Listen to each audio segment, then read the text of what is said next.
ज्याला HFSS अन्नपदार्थ म्हणतो, त्याची विक्री, जाहिरात, विपणन, मोफत वितरणास प्रतिबंध घातलेला आहे. I repeat, and this is very important issue. शाळेच्या आवारात म्हणजे शाळेच्या प्रिमायसेसमध्ये आणि within 50 metres outskirt of the boundary. आता बाउंड्री कोणती, तर आउटर साईड जी असेल ती बाउंड्री, म्हणजे समोरच्या साईडला गेट 2 असतील, पाठीमागे ते कोणत्याही टोकापासून जी काय आउटसाईड साईड आहे तिथून पुढे 50 मीटर लांबीपर्यंत HFSS म्हणजे high fat, trans fat, sugar या प्रकारचे प्रॉडक्ट्स वितरण करण्यास, विक्री करण्यास, जाहिरात करण्यास किंवा मोफत विक्री करण्यास पूर्णपणे बंदी आहे आणि ते स्ट्रिक्टली इम्प्लिमेंट केलं जाईल. त्याच्यामुळं या बाबतीचं इम्प्लिमेंटेशन तिथली लोकल अथॉरिटी विशेष करून मुख्याध्यापकाचे, ज्याला शाळा प्रमुख असं म्हणतो, किंवा प्रिन्सिपल असेल तर प्रिन्सिपल, कारण हे आदेश 12वी इयत्ता 12वी पर्यंतच्या शाळाची डेफिनेशन 12वी पर्यंत आहे आणि हे लागू होतं 22 महिन्याच्या मुलाच्या पासून सुरू होतात. 22 महिन्याच्या मुलापर्यंत लागू नाही, तिथून पुढे म्हणजे अंगणवाडीमध्ये जे मुलं येतात तिथून पुढे चालू होतं. ते 12वी पर्यंतच्या मुलं इथपर्यंत हे आदेश लागू आहेत. हे हाय HFSS ज्याला फूड आयटम्स म्हणतो, high fat, trans fat, sugary जे प्रॉडक्ट आहेत ते तिथे विकता येत नाहीत, जाहिरात करता येत नाहीत, वितरण करता येत नाही किंवा फ्रीमध्ये वाटपही करता येत नाही. आणि म्हणून त्याचं इम्प्लिमेंटेशन लोकल लेवलला प्रिन्सिपल, त्यांची स्कूल आणि ती स्कूलमधली जी कमिटी असते त्यांनी करायचं आहे. जास्त मीठ, साखर, संतृप्त चरबी व ट्रान्सफॅट असलेल्या अन्नपदार्थ शालेय परिसरात मज्जाव केलेला आहे. हे ऑर्डरमध्ये आहे. मज्जाव केला मीन्स प्रिव्हेंट केलेला आहे. Ice cream, chocolate, everything. So it comes in that. These are all products of that. So school and I'll answer the questions. I'll answer the questions later on. Let me finish first, then we'll answer the questions. शक्यतोवर विद्यार्थ्यांना तिथं जे food द्यायचंय ते wholesome food असावं हे अपेक्षित आहे. फ्रुट्स असावेत हे अपेक्षित आहे. भाज्या, कडधान्य, संपूर्ण धान्य, दूध व स्थानिक पौष्टिक पदार्थ उपलब्ध करून देण्यावर भर असावा हे ॲडवायझरी आहे. त्याचबरोबर प्रत्येक शाळेत हे पिण्यायोग्य पाणी, स्वच्छता, अन्न साठवणूक, तापमान नियंत्रण, कीड नियंत्रण आणि कचरा व्यवस्थापनाची काटेकोर अंमलबजावणी जिथं फूड सर्व केलं जातं किंवा प्रिपेअर केलं जातं याची इम्प्लिमेंटेशन होणं अपेक्षित आहे. हे करत असताना प्रत्येक शाळेमध्ये एक फूड सेफ्टी डिस्प्ले बोर्ड असणं अपेक्षित आहे. आता या फूड सेफ्टी डिस्प्ले बोर्डवरती काय, तुमचा व्हेंडर कोण आहे, त्याचं लायसन्स काय आहे, कोणत्या प्रकारचं फूड तिथे दिलं जातं, त्याच्या काय व्हॅल्यूज आहेत हे लिहिणं अपेक्षित आहे. त्याचबरोबर फूड सेफ्टी सुपरवायझर हेही नॉमिनेट करायचं आहे. त्यांनी हे बघायचं आहे की हे फूड सेफ्टीचे नॉर्म त्या ठिकाणी पाळले जातात. हेल्थ अँड वेलनेस अँबॅसेडर सुद्धा ते अपॉइंट करणं अपेक्षित आहे over a period of time, की त्या शाळेमधून कोणी विद्यार्थी असू शकेल, शिक्षक असू असेल, जो कोणी असेल त्यांनी तो अपॉइंट करायचा आहे किंवा नोडल अधिकारी नियुक्त करणं हे पुढच्या काळामध्ये आपण बंधनकारक करत आहोत, ते आवश्यकता आहे. जेणेकरून हा आपला सेफ फूडच्या बाबतीतला, न्यूट्रिशनल फूडच्या बाबतीतला, बॅलन्स डाएटच्या बाबतीतला अवेअरनेस आणि सेन्सिटायझेशन विद्यार्थ्यामध्ये, शिक्षकामध्ये, शाळेमध्ये आणि पॅरेंट्समध्ये केला जाईल हे त्याच्यातून अपेक्षित आहे. प्रत्येक शाळेची वर्षातून किमान 2 वेळा अन्न सुरक्षा तपासणी आम्ही करणार आहोत, किमान 2 वेळेस, आणि किमान एक अन्न नमुना संकलन करून त्याची तपासणी करणार आहोत. तर ह्या ऑर्डर आम्ही ऑलरेडी आमच्या विभागाला दिलेल्या आहेत आणि त्याचं इम्प्लिमेंटेशन आपण करणार आहोत. नियमभंग करणाऱ्या ज्या शाळा आहेत, कॅन्टीन आहेत, पुरवठादार आहेत किंवा विक्रेते असतील त्यांच्या विरुद्ध ज्या प्रमाणात ऑफेन्स असेल सुधारणा नोटीस देण्यात येतील, परवानाबद्दलची कारवाई करण्यात येतील, सस्पेन्शनची करता येईल, फूड जे आहे त्याच्याबद्दल जप्ती कारवाई केली जाईल आणि आवश्यकता वाटले दंड किंवा प्रॉसिक्युशन सुद्धा करण्यात येईल. यामध्ये इम्प्लिमेंटेशनमध्ये सर्वात महत्त्वाचा रोल जो आहे तो शालेय शिक्षण विभागाचा, स्कूल एज्युकेशन डिपार्टमेंटचा आहे. शिक्षण मंडळ जे आहेत आपले, जे बोर्ड असतात त्यांचा आहे. लोकल बॉडीज म्हणजे जिल्हा परिषदेच्या शाळा असेल तर लोकल बॉडी किंवा कॉर्पोरेशनचे असेल तर म्युनिसिपल कॉर्पोरेशन किंवा काउन्सिल असेल तर काउन्सिल यांचा पण महत्त्वाचा रोल आहे. अन्न सुरक्षा अधिकारी आपले ज्या विभागाचे आहेत, फूड सेफ्टी ऑफिसर्स त्या एरियाचे आणि जिल्ह्याचे असिस्टंट कमिशनर जे आहेत त्यांचा महत्त्वाचा रोल आहे. स्कूल मॅनेजमेंट कमिटी जे आहे त्यांचा आहे. पालक आणि विद्यार्थी हे सगळे याच्यामध्ये स्टेक होल्डर्स आहे. या सर्वांचा सक्रिय सहभाग आणि पालन करणं बंधनकारक आहे. प्रत्येक शाळेला ईट राईट स्कूल हे कॅम्पेन बंधनकारक आहे. हे ईट राईट स्कूल कॅम्पेन गेल्या अनेक वर्षापासून आपण राबवतो, पण ते इफेक्टिव्ह राबवणं गरजेचं आहे. त्याच्यामुळे ईट राईट स्कूल आपण जर करू शकलो तर ईट राईट जे आहे घरीसुद्धा जाईल आणि ते कल्चर बनेल, हे त्याच्यातून अपेक्षित आहे. म्हणून त्यामध्ये शालेय कॅन्टीनला आरोग्यवाच्या आहाराचे आदर्श केंद्र कसं तयार करता येईल या दृष्टीचा आमचा प्रयत्न असणार आहे. सुरक्षित आरोग्य, निरोगी बालपण, सक्षम महाराष्ट्र या दृष्टिकोनातून आपण हे संकल्प करत आहोत आणि त्या दृष्टिकोनातून ही राज्यव्यापी मोहीम आपण मिशन मोडमध्ये आपण काम करत आहोत. हे करण्यासाठी आवश्यक त्या मग ते PM पोषण असेल, त्याचबरोबर तुमच्या मिड डे मील स्कूल असेल, पूर्ण फीड बिझनेस ऑपरेटर्स असतील, यामध्ये 22 वर्षानंतरच्या सर्व काही ठिकाणी आपण पाळणाघर म्हणतो ते पण असू शकतील, डे केअर असतील. हे आपण पाळणाघर आणि डे केअर सेंटर जे 22 महिन्यांच्या मुलापर्यंत जे असतात ते याच्यातून वगळलेले आहेत. परंतु शाळामध्ये जे आपल्याला फूड द्यायचे ते नॅशनल NIN ज्याला म्हणतात राष्ट्रीय पोषण संस्था, इन्स्टिट्यूशन ऑफ न्यूट्रिशन NIN यांनी काही त्याचे मार्गदर्शक तत्व दिले, ते त्यांनी पालन करायचे आहेत. हे मार्गदर्शक तत्व मध्ये काय सांगितलं आहे तर होलसम फूड द्यायचं आहे, व्हेजिटेबल्स द्यायचे आहेत, फ्रूट्स द्यायचे आहेत, प्रोटीन आणि प्रोटीन रिलेटेड फूड किंवा मिल्क अँड मिल्क प्रॉडक्ट जे आहेत ते द्यायचे आहेत आणि HFSS जे प्रॉडक्ट्स आहेत ते अवॉइड करायचे, ते प्रिव्हेंट करायचे, हे अपेक्षित आहे. हे करत असताना शाळा व्यवस्थापन हे अन्न सुरक्षिततेसाठी प्राथमिक जबाबदार असणार आहे. त्याच्यामधलं प्रिन्सिपल आणि स्कूल मॅनेजमेंट याची प्रायमरी रिस्पॉन्सिबिलिटी ही असणार आहे आणि त्यांना जिथं जिथं आवश्यकता लागणार आहे, मदत लागणार आहे, आमचा विभाग आपण करणार. म्हणजे school education department, school management, school education department आणि त्याबरोबर जी एन्फोर्समेंटच्या दृष्टीनं लायसन्सी असेल किंवा याच्या बाबतीतले असेल ते FDA food and drug administration याच्याबद्दल मदत आपण करणार आहोत. शेड्यूल 4चे जे निकष आहेत की आपण पाठीमागच्या ज्या ऑर्डर जर बघितल्या त्याच्यामध्ये शेड्यूल 4 म्हणजे फूड कसं प्रिपेअर करायचं, त्याच्या कोणते स्टँडर्ड्स असावेत, कोणते रेग्युलेशन इम्प्लिमेंट, ते सर्व रेग्युलेशन्स इथं लागू होतात. त्या दृष्टिकोनातून ते सर्व स्वच्छता निकष असतील, ट्रेन मॅन पॉवर किंवा फूड हँडलर्स असतील, हेल्थ अँड वेलनेस अँबॅसेडर असेल किंवा नोडल ऑफिसर असेल, हे सर्व तिथं अपॉइंट केले जातील. त्याचबरोबर प्रवेशद्वारावर त्याच्यावरती चेतावणी दिली जाईल, त्याच्यावरती लिहिलेलं असेल की HFSS चे प्रॉडक्ट इथं विक्री करण्यास किंवा ॲडव्हर्टाईज करण्यास किंवा फ्री विकण्यास किंवा तिथं वाटप करण्यास मनाई आहे. हे त्यांच्या गेटवरतीच किंवा दरवाजावरती ठळक अक्षरामध्ये बोर्ड लिहिला जाईल, सो दॅट ही एक वॉर्निंग सर्वांना असेल. त्याचबरोबर पेरेंट्स यांनासुद्धा त्याच्यामधून अवेअरनेस तयार होईल आणि हेल्दी फूड आपल्या मुलांमध्ये जाईल, हे अपेक्षित आहे. त्याचबरोबर फूड सेफ्टी डिस्प्ले बोर्ड हा प्रॉमिनंट प्लेसला असेल आणि फूड सेफ्टी सुपरवाइज याची सुद्धा पूर्तता करणं हे बंधनकारक असेल. आणि आता मी सांगितलं त्याप्रमाणे 50 मीटरच्या परिघामध्ये HFSS चे कोणतेही प्रॉडक्ट विकले जाणार नाहीत किंवा ॲडव्हर्टाईज केले जाणार नाही. सांगतो येतो सगळे होतं. ही करत असताना याच्यामध्ये आपण eat right school, eat right campus, school nutrition policy, त्याच्यामधले food safety and standard rule 2011 चा सबनियम 2.4 नुसार पूर्ण पार पाडले जाईल अशा दृष्टीचे आपण बघितलेले आहेत. सेफ फूड स्कूल बरोबर प्रत्येक विद्या हा हेल्दी चाइल्ड बनेल अशा दृष्टीने आपण काम करत आहोत.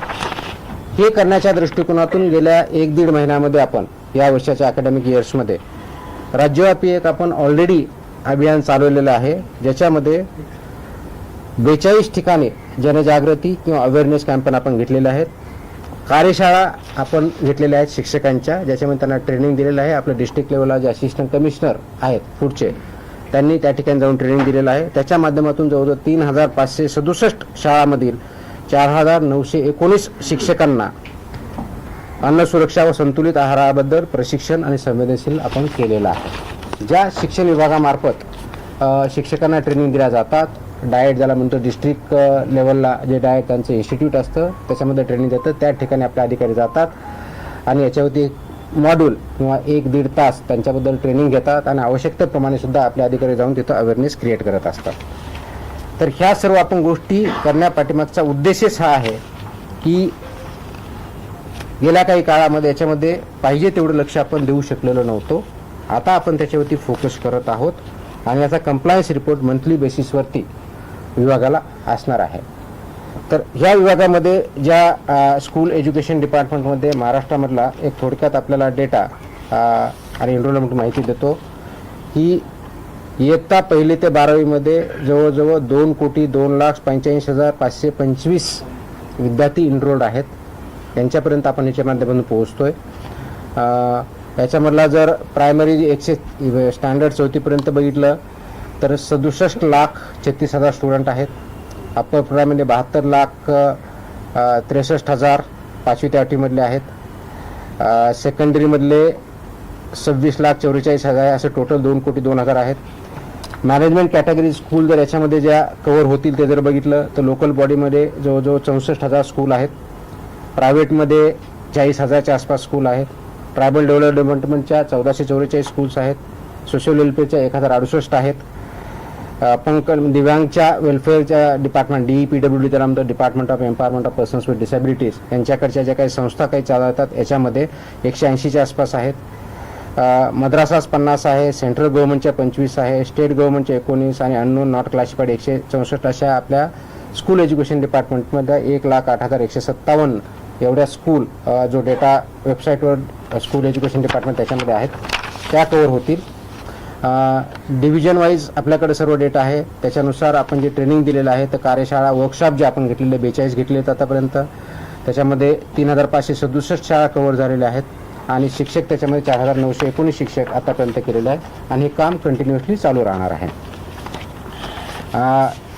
हे याच्यामधला एक सर्वात महत्त्वाचा जो इश्यू आहे तो आपल्याला ॲड्रेस जो करायचा आहे तर तो मॅन्डेटरी कंप्लायन्स असं सांगितलं मी की dietary guidelines for Indians manual जे NIN बनवलं आहे त्यानुसार हे डायटरी गाईडलाईन्स इम्प्लिमेंट स्कूलमध्ये करायचे आहेत बॅलन्स डाएटसाठी. दुसरा जो आहे तो menus shall ensure adequate macronutrients and micronutrients. हा मेन्यूमध्ये मॅक्रोन्यूट्रियंट्स कोणते म्हणजे कार्बोहायड्रेट्स आले, प्रोटीन्स आले, फॅट्स इन अप्रोप्रिएट प्रोपोर्शन आल्या आणि मायक्रोन्यूट्रियंट्समध्ये व्हायटमिन्स आले, आयर्न, कॅल्शियम आणि आयोडीन आणि फोरेट ह्या सगळ्या गोष्टी आल्या. हे इन्श्युअर करायचं आहे. फूड प्रॉक्युअर जे होतं किंवा सर्व्हिस होतं त्याच्यामध्ये इन्श्युअर करायचं आहे की त्याच्यामध्ये डायटरीनुसार आवश्यकतेनुसार फायबर आहे आणि कॅलरीज आणि प्रोटीन आहेत.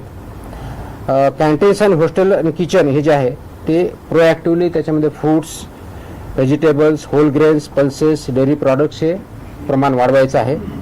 HFSS जे फूड आहे ते ॲब्सोल्युटली तिथे सर्व करायचं नाही, सोल्ड करायचं नाही आहे, डिस्प्ले करायचं नाही आहे किंवा फ्रीमध्ये करायचं नाही आहे. याच्यामध्ये स्कूल अथॉरिटीची रिस्पॉन्सिबिलिटी जी आहे ती जे FBO असेल किंवा स्वतः चालवते तर रजिस्टर्ड पाहिजे, FSI लायसन्स पाहिजे, नंबर 1. नंबर 2 हे जे आपलं शेड्यूल 4 आहे रेग्युलेशनमधलं FSI-मधलं ते इम्प्लिमेंट करायचं आहे. 2011चे रेग्युलेशन्स पूर्णपणे इम्प्लिमेंट करायचे आहेत. त्याचबरोबर health and wellness ambassador designated officer under regulation 6(1) नुसार आपल्याला करायचं आहे आणि यानुसार सेक्शन 30 नुसार आपण जी ऑर्डर काढलेली आहे त्याच्यानुसार I am directing that every school authority shall appoint and train such nodal officer आपण मॅन्डेटरी करतोय, त्यानुसार आपण करत आहोत. त्याचबरोबर जी responsibility of the school education department आहे ती अशी आहे की सर्व स्कूलमधलं FBO रजिस्टर आहे हे बघायचं आहे. मिड डे मील असेल, प्रधानमंत्री पोषण आहार असेल, याच्यासाठी शाळा पोषण आहार असेल, ह्या ज्या योजना आहेत याच्यामध्ये जे व्हेंडर्स आहेत ते रजिस्टर करून घ्यायचे. जर नसतील तर जे रजिस्टर आहेत त्यांनाच अपॉइंट करायचं आहे. डिस्ट्रिक्ट आणि ब्लॉक एज्युकेशन ऑफिसरला यांनी त्यांच्याकडून डिरेक्शन जाणं अपेक्षित आहे की याचं पूर्णपणे मॉनिटरिंग आणि कंप्लायन्स होते आणि त्याच्यामध्ये त्यांचं रिपोर्टिंग होतं आहे. Food safety and nutritional standards implement होत आहेत त्याचं कंप्लायन्स होतं आहे आणि स्कूल एज्युकेशन डिपार्टमेंटनी इन कोऑर्डिनेशन विथ FDA बरोबर याचं इम्प्लिमेंटेशन होतं आहे आणि तिथं काय टेक्निकल सपोर्ट लागत असेल किंवा एन्फोर्समेंट सपोर्ट लागत असेल तो FDA मार्फत दिला जाणार आहे. बोर्डने काय करायचं आहे तर बोर्डने त्यांच्या ज्या गाईडलाईन्स आहेत त्याच्यामध्ये हे स्कूल फूड रेग्युलेशन्स हे मॅन्डेटरी करायचे, over a period of time comply करायचे. Annual food safety compliance certificate हे फूड बोर्डने करायचं आहे. त्यांच्या जे अफिलिएटेड स्कूल आहे त्यांना कंपल्सरी करायचे, जे डॉक्युमेंटेशन ठेवायचं आहे आणि ऑन रेफरन्स फूड सेफ्टी कमिशनरला याच्यानुसार कंप्लायन्स करायचं आहे. ज्या स्कूल नॉन कंप्लायंट आहे त्यांच्यावरती ह्या बोर्डने कारवाई करायची आहे. शोकॉज नोटिसेस आवश्यक तिथे द्यायच्या आहेत आणि जर ते केलं नाही तर त्यांचं अफिलिएशन काढून घेण्याची सुद्धा कारवाई बोर्ड करू शकतं. या दृष्टीने त्यांनी गाईडलाईन्स काढायच्या आहेत. फूड सेफ्टी ऑफिसरची जबाबदारी काय आहे तर मॅन्डेटरी इन्स्पेक्शन आपले जे आहे त्या शाळेचे वर्षातून कमीत कमी 2 म्हणजे प्रत्येक 6 महिन्याला 1 कमीत कमी, त्याच्यापेक्षा जास्तही करू शकतात, त्याप्रमाणे करायचे आहेत. कव्हरिंग त्याच्यामध्ये काय काय बघायचं, लायसन्सिंग आहे का किंवा रजिस्ट्रेशन आहे का, शेड्यूल फूड्सनुसार हायजीन आणि मॅन्युफॅक्चरिंग आणि सर्विंग ऑफ फूड होतंय का, फूड सेफ्टी डिस्प्ले बोर्ड होत आहेत का, appointment of health and wellness ambassador किंवा नोडल ऑपरेशन केलं आहे का, absence of HFSS food products आहे की नाही हे बघायचं आहे. आणि विदिन प्रिमायसेस जे आहे रेग्युलेशन 3.5 नुसार कंप्लायन्स होतोय की नाही हे बघायचं आहे. त्याचबरोबर collecting of food samples random basis होती, त्याचं चेकिंग ते स्टँडर्डप्रमाणे आहे का नॉन स्टँडर्डप्रमाणे हे चेक करायचं आहे. इनिशिएटिंग लायसन्सच्या आणि रेग्युलेशनच्या प्रोसिडिंग जिथं आवश्यक आहे त्याप्रमाणे कारवाई करणं अपेक्षित आहे. इन्फोर्समेंट ऑफ 50 मीटर झोन तो इन्फोर्समेंट करण्यासाठी मदत करायची आणि त्यांनी ॲक्शन घ्यायच्यात. School food safety inspection report हा असिस्टंट कमिशनरला 6 महिन्यातून कंपल्सरी द्यायचा आहे किंवा ज्या ज्यावेळेस सांगितलं जाईल त्यावेळेस कंपल्सरी द्यायचा आहे. आणि conducting sensitisation sessions at school level, block level, district level हे त्यांनी करायचं आहे. असिस्टंट कमिशनर आणि जॉईंट कमिशनर त्या डिस्ट्रिक्टच्या झोनचे आहेत त्यांनी हे इम्प्लिमेंटेशन होतं आहे, जिथं कंप्लायन्स होत नाही त्याप्रमाणे इंटरव्ह्यू करणं, कोऑर्डिनेशन विथ स्कूल एज्युकेशन डिपार्टमेंटवर करणं, फूड बिझनेस ऑपरेटरला गाईड करणं, ह्या सर्व गोष्टी यांनी करायच्या आहेत. आणि सर्वात महत्त्वाचं म्हणजे ईट राईट स्कूल इनिशिएटिव्ह जो घ्यायचा आहे ह्या सर्व शाळांना कंपल्सरी करतोय आणि ईट राईट इनिशिएटिव्हच्या माध्यमातून हे स्टँडर्ड्स आपल्याला तोपर्यंत पोहोचवायचे आहेत. आता आपला जो बेसिक प्रश्न येणार आहे की 50 मीटरमध्ये high fat, trans fat, sugar हे प्रॉडक्ट याच्यामध्ये बॅन आहेत. आजही बऱ्याच ठिकाणी शाळेच्या किंवा ज्याला ज्युनियर कॉलेज आपण म्हणतो जी 12वी शाळा असते तिथपर्यंत कॅन्टीनमध्ये असे प्रॉडक्ट्स भेटले जातात. They will be acted against as per आपले जे रेग्युलेशन्स आहेत त्याप्रमाणे त्यांच्यावरती कारवाई होईल within the premises and outside within 50 metres periphery of the boundary. Selling and distribution as well. Distribution करता येणार नाही, ॲडव्हर्टाईज करता येणार नाही, सेल करता येणार नाही, फ्री वाटप करता येणार नाही. 15 अगस्त पे लड्डू मिलते थे स्कूल में. What about that, sir? Not Like, allowed. At least in my generation, Not allowed. that's what happened. I mean, high fat, high sugar is not allowed. Please understand. पहले मुझे बोलने दो, फिर आपके सबके सवाल के जवाब मैं दे देता हूँ, ठीक है? अब ये क्यों कर रहे हैं? Please understand. हा करण्याचा उद्देश एवढाच आहे की शाळेमधल्या विद्यार्थ्यांचा ग्रोथ फिजिकल आणि मेंटल किंवा इंटेलेक्च्युअल हा जो ग्रोथ आहे त्यांच्या रिक्वायरमेंट्स आहेत. ज्या वेळेस मुलं लहान असतात किंवा ग्रोईंग फेजमध्ये सर्वात जास्त रिक्वायरमेंट ही प्रोटीनची असते, फायबरची असते, मॅक्रोन्यूट्रियंट्स आणि मायक्रोन्यूट्रियंट्सची असते. हे बॅलन्स डाएट त्याच्यामध्ये जायला पाहिजे आणि ते खाल्लं तर त्यांचा ग्रोथ बोथ इंटेलेक्च्युअल आणि फिजिकल चांगल्या पद्धतीने होतो हे त्याच्यातून अपेक्षित आहे. आणि म्हणून हे 2020 मध्ये हे रेग्युलेशन आलं आहे. आय रिपीट 2020चे रेग्युलेशन्स आहेत आणि त्याचं इम्प्लिमेंटेशन 2021 पासून झालेलं आहे. त्याच्यामुळे ह्या शाळांना माहीत नाही, आम्हाला माहीत नाही, पेरेंट्सला माहीत नाही आहे असं आपण म्हणणं हे धाडसाचं ठरेल. त्याचं इम्प्लिमेंटेशन आपण आता इथून पुढे आणखी स्ट्रॉंगली करणार आहोत. आतापर्यंत अवेअरनेस पण झालेला आहे, आतापर्यंत हे करत आहोत, पण इथून पुढे आणखी जास्त सिव्हिअरली होईल आणि ह्याचा परिणाम आपल्या विद्यार्थ्यावरती अपकमिंग जनरेशनवरती खूप पॉझिटिव्हली होणार आहे. कारण बऱ्याच अंशी आपण बघतो की तिथं सो कॉल्ड एनर्जी ड्रिंक्स, कारण एनर्जी ड्रिंक्स ही कॅटेगरीज नाही आहे, फूडमध्ये कॅटेगरीज नाही आहे. So called caffeinated, non caffeinated drinks available होतात, which is not allowed. These are either high fat आहेत, ट्रान्स फॅट आहेत, शुगरी आहे, त्याच्यामध्ये प्रपोर्शन लिहिलेलं आहे. आपण त्याच्यावरती लिहिलेलं असतं, वॉर्निंग पण असतं. बरेच प्रॉडक्ट तिथं वॉर्निंग असतात की not advise not for use by children below the age of 18, परंतु तिथं अवेलेबल असतं. माझी 3 सूचना वजा विनंती आहे त्याच्यामध्ये. Number 1, principles of the school आणि स्कूल मॅनेजमेंट त्यांनी याचा खूप सिरियसली कॉग्निझन्स घ्यायचा आहे. आपल्या शाळेमध्ये, शाळेच्या प्रिमायसेसमध्ये किंवा विदिन 50 मीटर पेरिफेरीमध्ये ज्या गोष्टी अनुज्ञेय नाही आहेत खाण्याच्या फूड बाबतीतच्या त्या 100% प्रिव्हेंट करणं ही आपली जबाबदारी आहे. त्या दृष्टीनं शाळेच्या मॅनेजमेंटनी आणि प्रिन्सिपलनी इनिशिएटिव्ह घ्यावं, कारवाई करावी. नंबर 1. नंबर 2, पेरेंट्सना माझी सूचना आणि विनंती आहे की आपल्या पाल्यांना, आपल्या मुलांना अशा प्रकारचे पदार्थ खाण्यापासून प्रिव्हेंट करा, जेणेकरून त्यांच्या हेल्थवरती पॉझिटिव्ह इम्पॅक्ट होईल. तिसरी विनंती माझी विद्यार्थ्यांना आहे. जरी लहान असतील तर त्यांना काही समजत नसेल, मी सांगितलं तर पेरेंटनी आणि टीचरनी आणि स्कूलने त्यांना समजून सांगायचं आहे हे खाणं त्या विद्याच्या दृष्टीनं योग्य नाही. आणि म्हणून ते ज्या गाईडलाईन्स आलेल्या आहेत आणि नॅशनल इन्स्टिट्यूट फॉर न्यूट्रिशन यांनी त्याच्या गाईडलाईन्स व्यवस्थित डिझाईन केलेल्या आहेत, न्यूट्रिशनच्या अँगलने केलेल्या आहेत. म्हणून त्यांनी हे करायचं आहे की विद्यार्थ्यांनी ह्याच्यापासून परावृत्त व्हायचं आहे आणि बॅलन्स डाएट आपल्या विद्यार्थ्यांना द्यायचं आहे, मुलांना द्यायचं आहे.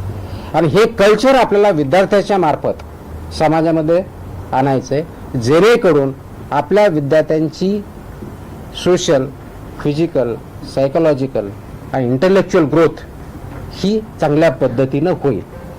ह्या गाईडलाईन काढण्यापाठीमागचा नॅशनल इन्स्टिट्यूट ऑफ न्यूट्रिशन यांच्या मार्फत, त्याचबरोबर आपल्या फसाईनी ज्या 2020च्या रेग्युलेशन्स तयार केले हे खूप विचारपूर्वक केलेले आहेत. त्याच्यामध्ये कमिटी आहे, सायंटिफिक बेस आधारे केलेले आहेत. त्याचं इम्प्लिमेंटेशन आपल्याला शिविर यासाठी करायचं आहे, खूप स्ट्रिक्टली यासाठी करायचं आहे की त्याच्या माध्यमातून पुढचे जनरेशन घडणार आहेत, त्या हॅबिट्स इन्कल्केट होणार आहे, ते संस्कृती आपल्याला आणायची आहे आणि ही संस्कृती आपल्या कुटुंबापर्यंत न्यायची आहे.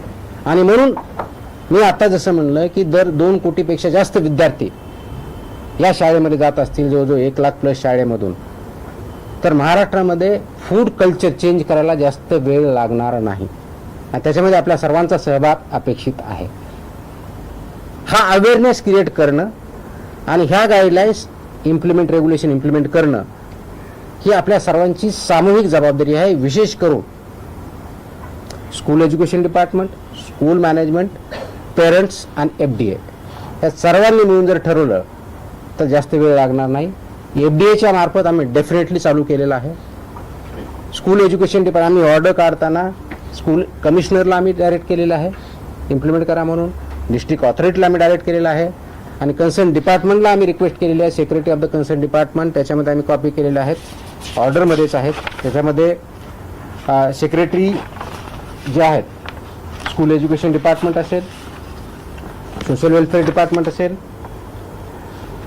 ट्रायबल डेव्हलपमेंट डिपार्टमेंट असेल